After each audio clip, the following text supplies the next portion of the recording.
সাহাবীকে হুজুর সাল্লাল্লাহু আলাইহি ওয়াসাল্লাম বললেন, সাহাবী শোনো, ইদা কুলতা সুবহানাল্লাহ, যখন তুমি সুবহানাল্লাহ বলে আল্লাহর পবিত্রতার ঘোষণা দিলা, তখন আল্লাহ পাক রব্বুল আলামিন তোমার সাথে কথা বলে। তোমাকে আল্লাহ তাআলা বলে, হে বান্দা, কদ সাদাকতা, হে বান্দা তুমি যা বললা এটা আসলেই তো সত্যি কথা বললা। সুবহানাল্লাহ। সাহাবীকে বললেন, হে সাহাবী, এরপরে যখন তুমি বলো আলহামদুলিল্লাহ, সমস্ত প্রশংসা আল্লাহর, আল্লাহ তখনও তোমার কথার উত্তর দেয়, কদ সাদাকতা ইয়া আবদি, হে বান্দা তুমি তো আমার সত্য প্রশংসাই করলে, তুমি যা বললে সেটা মিথ্যা নয়, সেটা সত্য। আবার আল্লাহু আকবার বললা যখন, তখনও আল্লাহ বলে সাদাকতা, সত্য বলেছ। লা ইলাহা ইল্লাল্লাহ যখন বলো, তখনও আল্লাহ তোমার কথার জবাবে বলে, কদ সাদাকতা, তুমি তো আসলেই সত্য কথা বললে। সাহাবীকে বুঝাইতে চাইলেন, সাহাবী, তোমার সাথে এই পৃথিবীর মালিক যিনি, তোমার সৃষ্টিকর্তা যিনি, তিনি তোমার সাথে কথা বলতেছেন, এর চাইতে বড় পাওনা আর কি হইতে পারে? তারপরেও যেহেতু তুমি বাহ্যিকভাবে কিছু পাইতে চাও, এ সাহাবী তুমি শুনে রাখো, চারটা যে আমল তুমি করলা, এই আমল করার পরে, 4 তাসবিহ পড়ার পরে তুমি আরো 3টা কাজ নিজের জন্য করবা। প্রথম 4টা তুমি তো মনে করলে এটা আল্লাহর জন্য করলাম, এখন তোমাকে আমি 3টা আমল দেব, 3টা কথা বলতে বলবো, 3টা দোয়া করতে বলবো। এটা আল্লাহর জন্য নয়, এটা তোমার জন্য। সুবহানাল্লাহ। আলহামদুলিল্লাহ, লক্ষ কোটি শুকরিয়া জ্ঞাপন করছি সেই মহারব্বে কারীমের আলিশান দরবারে, যে মহারব্বে কারীম রব্বুল ইজ্জত আমাদেরকে তার হুকুম এশারের নামাজ জামাতের সহিত আদায় করার পর আরও একটি দামি মজলিসে বসার তৌফিক দান করলেন এবং পৃথিবীর সর্বশ্রেষ্ঠ আলোচনা কোরআন ও হাদিসের আলোচনা, কোরআনের তাফসীর করার এবং শোনার তৌফিক দান করছেন। এই জন্য সকলেই মনোবান উজাড় করে মুহাব্বতে কালিমাতুশ শুকর পাঠ করে আলহামদুলিল্লাহ। আমরা ধারাবাহিকভাবে আল্লাহর অশেষ মেহেরবানি নিয়ে কোরআনুল কারীমের শুরু থেকে তাফসীর করতেছিলাম। গত সপ্তাহে আমরা আলোচনা করেছিলাম আলহামদুলিল্লাহ, এই বাক্য পড়ার কি ফজিলত। আলহামদুলিল্লাহ, এটা পড়ার কি ফজিলত, আল্লাহর কৃতজ্ঞতা, আল্লাহর শুকরিয়া, আল্লাহর প্রশংসা যেই শব্দের মধ্যে লুকিয়ে আছে, সেই শব্দ আলহামদুলিল্লাহ, এই দামি এই শব্দটা, এই জিকিরটা পড়ার কি ফজিলত, আমরা 10টা ফজিলত শুনেছিলাম। আজকে আমরা ডাইরেক্ট হাদিস থেকে, সরাসরি হাদিস থেকে আমরা আরও 2টি ফজিলতের কথা শুনব। এবং এই আলহামদুলিল্লাহ তো আমাদের সর্বদাই বলা দরকার, এবং তারপরেও বিশেষ কিছু জায়গায় আমাদের মুসলিম হিসাবে, ইমানদার হিসাবে যে সকল জায়গায় আমাদের সেই আলহামদুলিল্লাহ বলা দরকার, ওই রকম 10টি জায়গা আমরা সেটা আলোচনা করব হাদিস থেকে ইনশাআল্লাহ। 11 নম্বর যে ফজিলত, এই ফজিলত যে হাদিস থেকে আমি করতে চাচ্ছি, যে কিতাব থেকে, সেই কিতাবটা হলো সহিহ আল বাইহাকি ফি শুআবিল ঈমান কিতাব। ইমাম বাইহাকি রহমাতুল্লাহি আলাইহি হাদিসটি উল্লেখ করেছেন। এই হাদিসের বর্ণনাকারী সাহাবী হযরত আনাস ইবনে মালিক রাদিয়াল্লাহু তাআলা। তিনি বলেন, একবার একজন গ্রাম্য লোক হুজুর সাল্লাল্লাহু আলাইহি ওয়াসাল্লামের কাছে আসলেন। আসার পরে হুজুর সাল্লাল্লাহু আলাইহি ওয়াসাল্লামকে বলতেছিলেন, ইয়া রাসূলুল্লাহ আল্লিমনি খায়রান, হে নবীজি, আপনি আমাকে কিছু কল্যাণকর বিষয় শিক্ষা দিন, কিছু ভালো আমলের কথা আমাকে জানিয়ে দিন, যে আমলগুলো আমি প্রতিনিয়ত করতে পারি। হুজুর সাল্লাল্লাহু আলাইহি ওয়াসাল্লাম তখন তাকে এই 4 তাসবির আমল দিলেন, যেটা আমরা জানি, সুবহানাল্লাহ, আলহামদুলিল্লাহ, লা ইলাহা ইল্লাল্লাহু, আল্লাহু আকবার। এই 4টা আমল, 4টা জিকিরের শব্দ যখন বিশ্বনবী তাকে বললেন, তখন তিনি, এই সাহাবী, তিনি তার হাত দিয়ে গুনতেছিলেন। কয়টা আমল দিলেন? সুবহানাল্লাহ 1, আলহামদুলিল্লাহ 2, আল্লাহু আকবার 3, লা ইলাহা ইল্লাল্লাহ 4। এই 4টা গণনা করে উনি রওনা করছেন। আমল তো দিয়ে দিছেন, তিনি রওনা করছেন এবং পড়তেছিলেন 4টা। পড়তে পড়তে যখন যাইতেছিলেন, কিছু দূর যাওয়ার পরে এই গ্রাম্য সাহাবী তিনি আবার ব্যাক করলেন, রাসূলের দিকে ফিরে আসা শুরু করলেন। হুজুর সাল্লাল্লাহু আলাইহি ওয়াসাল্লাম যখন দেখলেন ওই সাহাবীকে, যে তিনি আবার আমার দিকে ফিরে আসছেন, তখন হুজুর সাল্লাল্লাহু আলাইহি ওয়াসাল্লাম তাবাসসামা, মুস্কি হাসতেছিলেন এবং বললেন, তাফাক্কার আল বাইসু, এই যে গ্রাম্য লোকটা বেচারা অনেক চিন্তা ফিকির করছে, 4টা যে জিকির করতে করতে গেছে, সে চিন্তা ফিকির করতে করতে গেছে যে কি বললাম, কার জন্য বললাম। তো তিনি চিন্তা করে বিশ্বনবীর কাছে এসে তার সেই চিন্তার কথা জানাচ্ছে। হুজুর সাল্লাল্লাহু আলাইহি সাল্লামকে বলতেছেন, ইয়া রাসূলুল্লাহ, আমাকে যে আমলগুলো দিলেন, সুবহানাল্লাহ মানে আমি আল্লাহর পবিত্রতা ঘোষণা করছি, আলহামদুলিল্লাহ মানে আমি আল্লাহর প্রশংসা করছি, সমস্ত প্রশংসা আল্লাহ তাআলা, আল্লাহু আকবার মানে আল্লাহ তাআলা সবার চেয়ে বড়, লা ইলাহা ইল্লাল্লাহ মানে কি আল্লাহ ছাড়া কোনো ইবাদতের উপযুক্ত কেউ নেই। তো এই চারটা শব্দের মধ্যে সবকিছু কার জন্য আমি করলাম? আল্লাহ তাআলার জন্য। তখন তিনি বলতেছেন, রাসূল সব তো আল্লাহর জন্য করলাম, ফামালি আমার জন্য কি করলাম? আমি সবই তো আল্লাহর জন্য হয়ে গেল, আমার কি পাওয়া? তো হুজুর সাল্লাল্লাহু আলাইহি সাল্লাম তখন সাহাবীকে বলতেছিলেন, সাহাবী, তোমার বাহ্যিকভাবে মনে হচ্ছে যে তুমি সবকিছু আল্লাহর জন্য করলাম, কিন্তু তুমি শুনে রাখো, যখন তুমি সুবহানাল্লাহ পড়ো তখন আল্লাহ তাআলা তোমার সাথে কথা বলে। সুবহানাল্লাহ বলেন, আল্লাহ তাআলা কি বলে? কথা বলে। এই বাংলাদেশ নয়, শুধু যে কোনো রাষ্ট্রের মধ্যে কোনো সাধারণ মানুষ যদি প্রাইম মিনিস্টারের সাথে কথা বলে এবং সে যদি তাকে সময় দেয়, কথোপকথন করে, তার চাইতে কি আনন্দের কোনো বিষয় থাকে? বাংলাদেশের যিনি সরকার, তার সাথে সাধারণ লোক একজন কথা বলতে চাইলো আর তিনি তার সাথে কথা বললেন, এই লোক তো খুশিতে সারা রাত ঘুমাবে না। আপনারা কি বলেন? সমস্ত মালিক, সমস্ত মন্ত্রীর যিনি মন্ত্রী, তিনি কে? আল্লাহ তাআলা। সাহাবীকে হুজুর সাল্লাল্লাহু আলাইহি ওয়াসাল্লাম বললেন, সাহাবী শোনো, ইদা কুলতা সুবহানাল্লাহ, যখন তুমি সুবহানাল্লাহ বলে আল্লাহর পবিত্রতার ঘোষণা দিলা, তখন আল্লাহ পাক রব্বুল আলামিন তোমার সাথে কথা বলে। তোমাকে আল্লাহ তাআলা বলে, হে বান্দা, কদ সাদাকতা, হে বান্দা তুমি যা বললা এটা আসলেই তো সত্যি কথা বললা। সুবহানাল্লাহ। সাহাবীকে বললেন, হে সাহাবী, এরপরে যখন তুমি বলো আলহামদুলিল্লাহ, সমস্ত প্রশংসা আল্লাহর, আল্লাহ তখনও তোমার কথার উত্তর দেয়, কদ সাদাকতা ইয়া আবদি, হে বান্দা তুমি তো আমার সত্য প্রশংসাই করলে, তুমি যা বললে সেটা মিথ্যা নয়, সেটা সত্য। আবার আল্লাহু আকবার বললা যখন, তখনও আল্লাহ বলে সাদাকতা, সত্য বলেছ। লা ইলাহা ইল্লাল্লাহ যখন বলো, তখনও আল্লাহ তোমার কথার জবাবে বলে কদ সাদাকতা, তুমি তো আসলেই সত্য কথা বললে।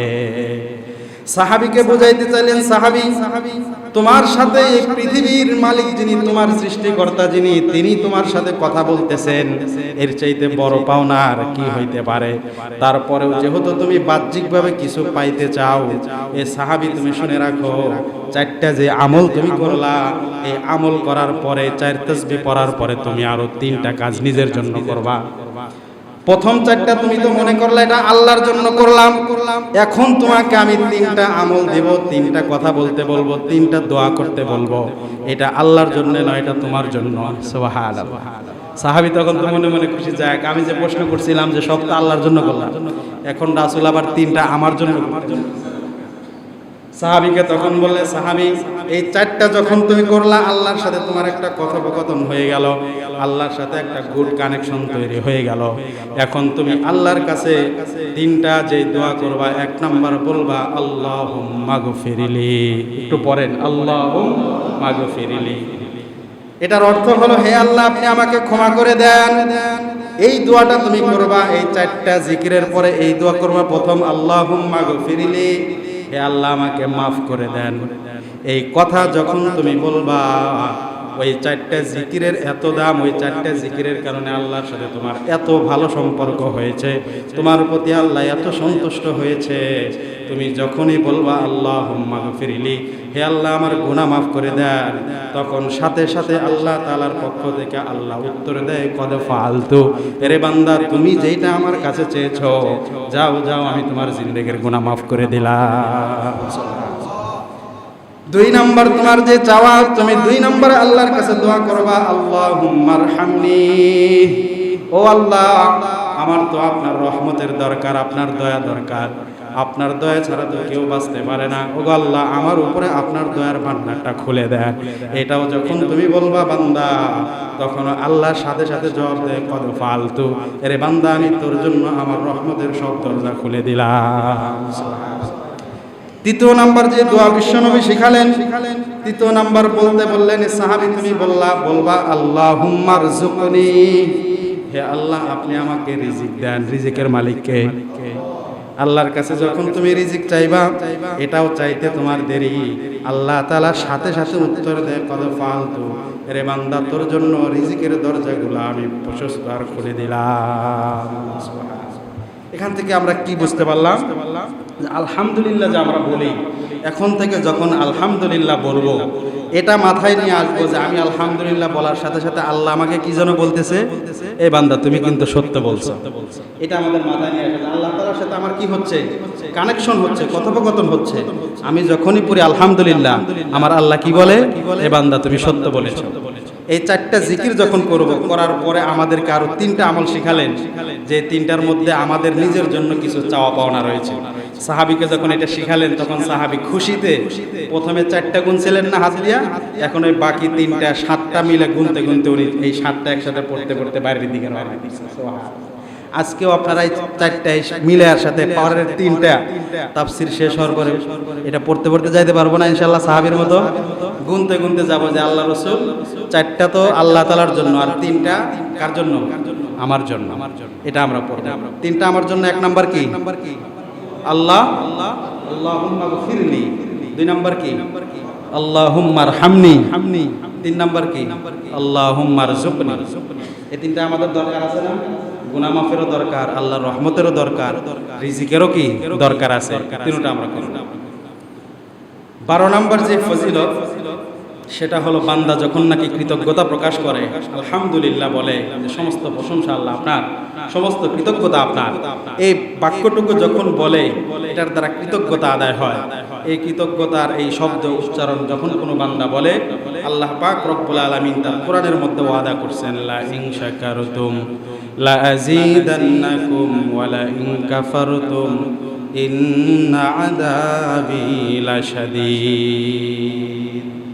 আল্লাহ তাআলা বলে, হে বান্দা, যদি নাকি তুমি আমার কৃতজ্ঞতা প্রকাশ করো, আলহামদুলিল্লাহ যদি তুমি বলতে পারো, তাহলে বান্দা শুনে রাখো, অবশ্যই অবশ্যই আমি রব্বুল আলামিন তোমার নিয়ামত আমি আরো বেশি বৃদ্ধি করে দিব। এই জন্য সর্বহালতে কি পড়া? আলহামদুলিল্লাহ পড়া। হাদিস শরীফের মধ্যে এই জন্য আসছে, হুজুর সাল্লাল্লাহু আলাইহি ওয়াসাল্লাম বলেন, ইমানদারের বিষয়টা কতই না আশ্চর্য বিষয়, কতই না এরকম আশ্চর্য আর অবাক হওয়ার বিষয়।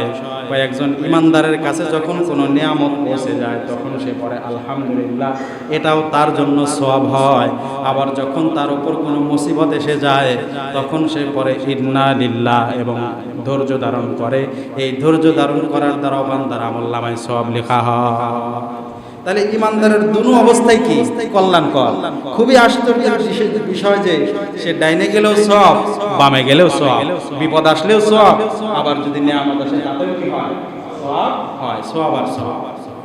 তো আল্লাহ পাক রব্বুল আলামিন ওয়াদা করেছেন, নিয়ামতের শুকরিয়া যদি আদায় করা হয়, নিয়ামত বাড়িয়ে দিবেন কে? আল্লাহ তাআলা। শুকরে নিয়ামত, নিয়ামতাত আফযুকুনাদ, কুফরে নিয়ামত আযকাফাত বেরুকুনাদ। শুকরিয়া আদায় করলে আল্লাহ নিয়ামত বাড়িয়ে দেয়। যেমন আমরা হাদিস শরীফের মধ্যে থেকে একটা সুন্দর চমৎকার একটি আলোচনা হুজুর সাল্লাল্লাহু আলাইহি ওয়াসাল্লাম এই বিষয়টা বোঝানোর জন্য করেছেন। বুখারী শরীফের হাদিস।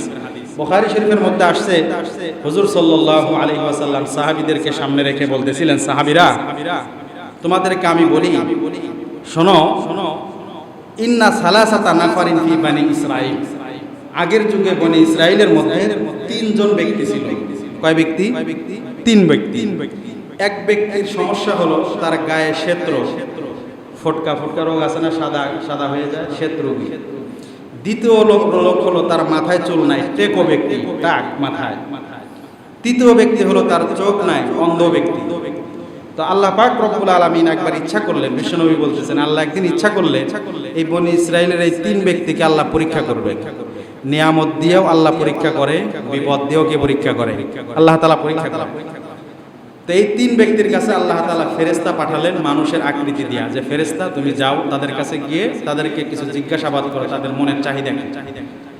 তখন ফেরেশতা আসে, প্রথম জন যে শত্রু কি তাকে জিজ্ঞাসা করলেন, আইয়ু শাইইন আহাব্বু ইলাইক, হে ভাই, আপনার জীবনের সবচাইতে পছন্দনীয় জিনিস কোনটা? কোন জিনিসটা আপনার পছন্দ? কোন জিনিস আপনি চান? যার শরীরের ক্ষেত্র, সে কি বলবে, হায়রে যদি নাকি শরীরের কালারটা ভালো হইতো, কতই না ভালো।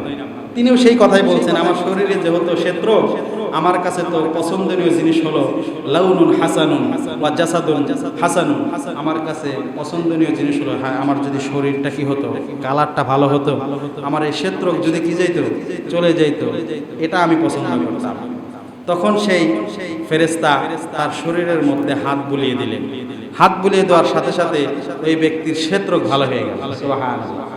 এইবার সেই ফেরেশতা তাকে দ্বিতীয়বার জিজ্ঞাসা করলেন, আইয়ুল মালি আহাব্বু ইলাইক, হে লোক, হে ভাই, আপনার এখন কোন সম্পদটা সবচেয়ে পছন্দ, সেই পছন্দটা আমাকে জানান, যে আপনি কোন সম্পদ পেলে আপনার কাছে ভালো লাগছে।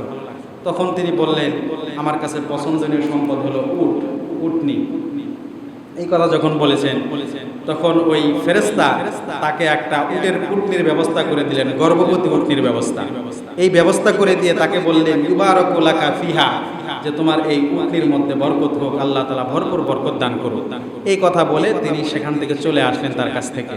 এরপরে দ্বিতীয় ব্যক্তি, যার মাথায় টাক, চুল নেই, তাকে গিয়েও একই প্রশ্ন করলেন, আইয়ু শাইইন আহাব্বু ইলাইক, তুমি কোন জিনিস পছন্দ করো, কি হইলে তুমি খুশি হইতা? তখন তিনি বললেন, আমার মাথায় যদি চুল থাকতো সুন্দর, তাহলে এটা আমার কাছে প্রিয় হতো। তখন তিনি তার মাথায় হাত বুলালেন, তার মাথায় চুল গজিয়ে গেল। এবার তাকে দ্বিতীয়বার প্রশ্ন করলেন, আইয়ুল মালি আহাব্বু ইলাইক, তোমার কাছে কোন সম্পদ সবচেয়ে প্রিয়? তখন তিনি বললেন, বাকারা, আমার কাছে প্রিয় সম্পদ হলো গাভী। তখন তিনি তার জন্য একটা গর্ভবতী গাভীর ব্যবস্থা করলেন এবং তার জন্য দোয়া করলেন, ইবারাকু লাকা ফিহা, তোমার সেই গাভীর মধ্যে, এই সম্পদের মধ্যে ভরপুর আল্লাহ তাআলা বরকত দান করুন। এরপরে তৃতীয় ব্যক্তির কাছে গেলেন, অন্ধ ব্যক্তি, তাকেও একই প্রশ্ন করলেন যে ভাই, আপনার কোন জিনিস খুব পছন্দ? আইয়ু শাইইন আহাব্বু ইলাইক, তুমি কোন জিনিস হইলে খুশি হইতা, কোন জিনিস তোমার কাছে পছন্দ? অন্ধ ব্যক্তির কাছে কোনটা পছন্দ হবে? চক্ষুষ্মান হওয়া, এটাই তো পছন্দ নয়। তিনিও সেটাই বলছেন যে আমার কাছে পছন্দ হলো যদি আমি দুনিয়ার নাজ নিয়ামত দেখতে পারতাম, আমার চোখের আলো ফিরে আসতো, তাহলে এটা আমার কাছে ভালো লাগতো।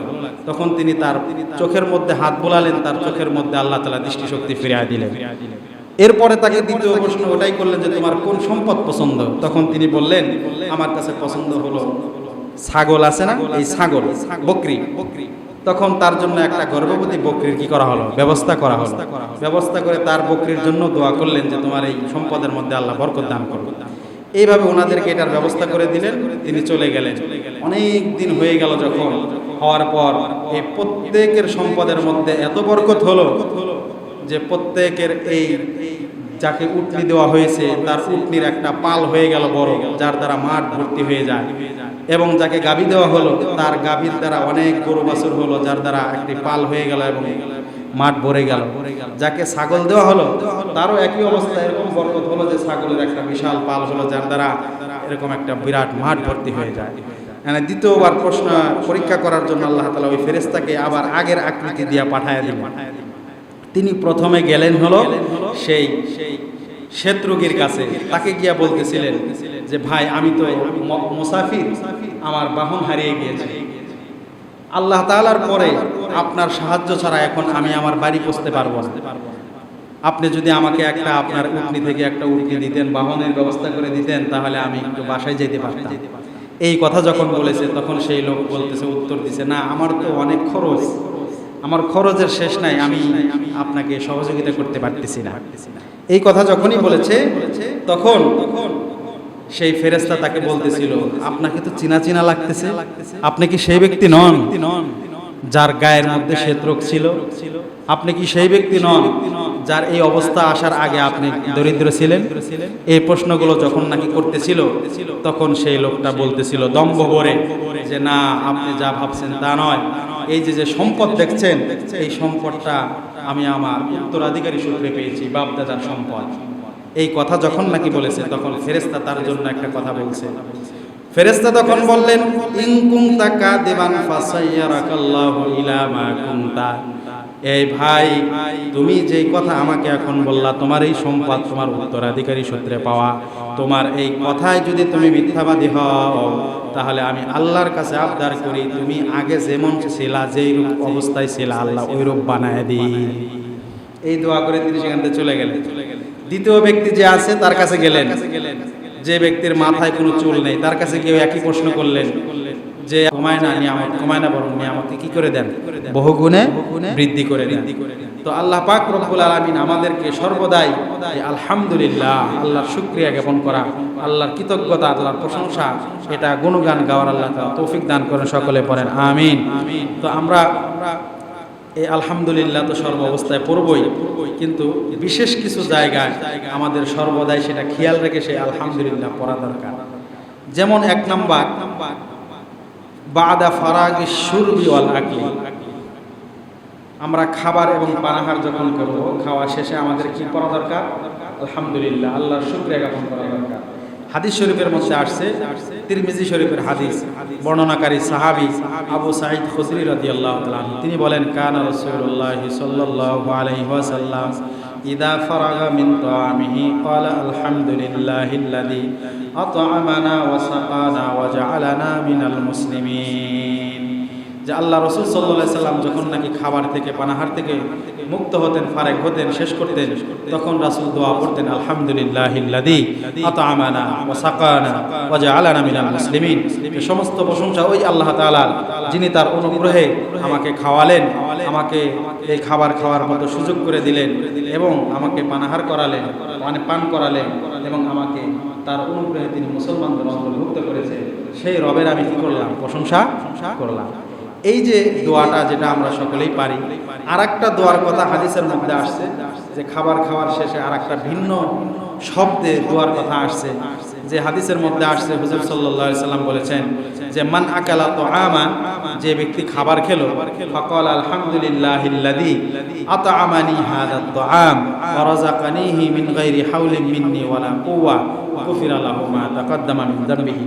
যে ব্যক্তি এই দোয়াটা পড়বে, আলহামদুলিল্লাহিল্লাযী আত'আমানি হাযা তুআম, প্রশংসা সেই আল্লাহ তাআলার, যে আল্লাহ তাআলা আমাকে এই খাবার খাওয়ালেন, ওয়া রাযাকানিহি মিন গায়রি হাওলিন মিন্নি ওয়ালা কুওয়া, এবং তিনি আমার কোনো শক্তি সামর্থ্য ছাড়াই এই খাবারগুলো আমার রিজিকে রেখেছেন, সেই রব্বে কারীমের আমি কি করছি? শুকরিয়া জ্ঞাপন করছি। এই বাক্যটুকু যে ব্যক্তি বলতে পারে, এরকম ভাবে যে প্রশংসা করবে, হাদিসের মধ্যে রাসূল বলেন, ওই ব্যক্তির জীবনের পূর্বে যত গুনাহ হয়েছে সমস্ত গুনাহ আল্লাহ মাফ করে দিবেন। সুবহানাল্লাহ। এজন্য আমাদের আলহামদুলিল্লাহ খাবারের পর, আরবিটা যদি পুরাটাও না করি, অন্তত পক্ষে আলহামদুলিল্লাহ এতটুকু পড়া, বাংলায় হয়তো বলা যে আল্লাহ তাআলা আমাকে খাওয়ালেন, এটার আমি উপযুক্ত ছিলাম না, আমি নিজের সেই শক্তি সামর্থ্যে খাবারের উপযুক্ত নই, আল্লাহর অনুগ্রহে আমাকে খাওয়ালেন, এটা যদি কেউ বলতে পারে, আল্লাহর সামনে কৃতজ্ঞতা প্রকাশ করতে পারে, ওই ব্যক্তির কি ফায়দা? তার জীবনের গুনাহ কি হয়ে যায়? মাফ হয়ে যায়। 2 নাম্বার যে জায়গা, ইনদা লুবসি সাউব, কাপড় পরিধান যখন কেউ করবে, কাপড় পরিধান করার সময় কার শুকরিয়া জ্ঞাপন করা? আল্লাহ তাআলার শুকরিয়া জ্ঞাপন করা কাপড় পরিধান করার পর। যেমন সুনানে আবি দাউদের মধ্যে একটা হাদিস আসছে, হাদিসের মধ্যে হুজুর সাল্লাল্লাহু আলাইহি সাল্লাম বলেন, মান লাবিসা সাওবান, যে ব্যক্তি কাপড় পরিধান করলো এবং বলল আলহামদুলিল্লাহিল্লাযী কাসানি হাদা ওয়া রাযাকানিহি মিন গায়রি হাওলিন মিন্নি ওয়ালা কুওয়া। এই দোয়াটিকে যে ব্যক্তি পড়বে কাপড় পরিধান করার পর, যে সমস্ত প্রশংসা ওই আল্লাহ তাআলার, যিনি আমাকে এই কাপড় পরিধান করালেন, এবং এই কাপড় পরিধান করার মতো, এই কাপড় আমার মালিকানা আসার মতো আমার কোনো যোগ্যতা, আমার কোনো সামর্থ্য ছিল না, কিন্তু এত অযোগ্যতা থাকা সত্ত্বেও, এত দুর্বলতা থাকা সত্ত্বেও যে আল্লাহ আমাকে এই কাপড়টা আমার রিজিকে রেখেছেন, সে আল্লাহর জন্য আমি কি করলাম? প্রশংসা করলাম। এই দোয়াটা যে ব্যক্তি পড়তে পারবে, তার জন্য রাসূল হাদিসের মধ্যে বলেন, গুফিরা লাহু মা তাকাদ্দামা মিন যামবিহি ওয়া মা তাআখার। ওই ব্যক্তির জীবনের আগে এবং পরে যে সগীরা গুনাহ করবে, সমস্ত গুনাহ আল্লাহ মাফ করে দিবেন। সুবহানাল্লাহ। এই কাপড় পরিধান করার পর আল্লাহ কি করা? শুকরিয়া আদায় করা। 3 নাম্বার যেটা, ইনদাল ইস্তিকাজ মিনান নাওম, ঘুম থেকে জাগ্রত হওয়ার পর আল্লাহ তাআলার কি করা? শুকরিয়া আদায় করা। হাদিসের মধ্যে আসছে, হাদিসের বর্ণনাকারী সাহাবী হুযায়ফাতুল ইবনুল ইয়ামান, বুখারী শরীফের হাদিস, হুজুর সাল্লাল্লাহু আলাইহি সাল্লাম বলেন যে কানান নবী সাল্লাল্লাহু আলাইহি সাল্লাম ইদা আওয়া ইলা ফিরাশিহি, বিশ্বনবী যখন শয়ন করার জন্য তিনি তার বিছানায় যেতেন, যাওয়ার পরে তিনি সর্বপ্রথম পড়তেন ঘুমের দোয়া, বিসমিকা আল্লাহুম্মা আমুতু আহিয়া, অথবা আল্লাহুম্মা বিসমিকা আমুতু আহিয়া, যে হে আল্লাহ, আপনার নামে আমি মৃত্যুবরণ করছি। ঘুম মৃত্যুর সাদৃশ। একজন মানুষ ঘুমাইছে, চোখ যদি সে খুলতে পারে তাহলে তো সকাল, চোখ না খুললেই তার কি হয়? পরকাল। এজন্য ঘুম এটা মৃত্যুর সাদৃশ্যপূর্ণ।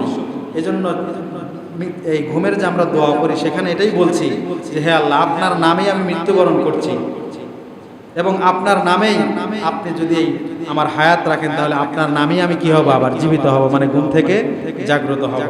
এরপরে রাসূল সাল্লাল্লাহু আলাইহি ওয়াসাল্লাম যখন ঘুম থেকে জাগ্রত হতেন তখন তিনি শুকরিয়া জ্ঞাপন করতেন, আলহামদুলিল্লাহিল্লাযী আহইয়ানা বা'দামা আমাতানা ওয়া ইলাইহিন নুশুর। যে সমস্ত প্রশংসা আল্লাহ তাআলার, যিনি আমাকে মৃত্যুর পরে আবার যিনি কি করলেন, নতুন করে জীবন ফিরিয়ে দিলেন। সেই আল্লাহ তাআলার শুকরিয়া জ্ঞাপন করছি এবং ওই আল্লাহ তাআলার কাছে আমাদেরকে একদিন কি করতে হবে, ফিরে যেতে হবে। তো আমাদের এই দৈনন্দিন আমলগুলো এটা আমাদের জীবনে আনা দরকার, কারণ এগুলো বিশ্বনবীর সুন্নাহ। সুন্নতের দ্বারা আমাদের জীবন কি হবে, সুন্দর হবে। সুন্নত মানলে ফরজ সুন্দর হয়, ফরজকে সুন্দর করার জন্য সুন্নতের প্রতি কি হইতে হয়, যত্নশীল হইতে হয়। দৈনন্দিন এই ওজিফাগুলো, আমলগুলো আমাদের আমলে আনা দরকার। 4 নাম্বার যেটা, সেটা হলো ইনদাল উতাস।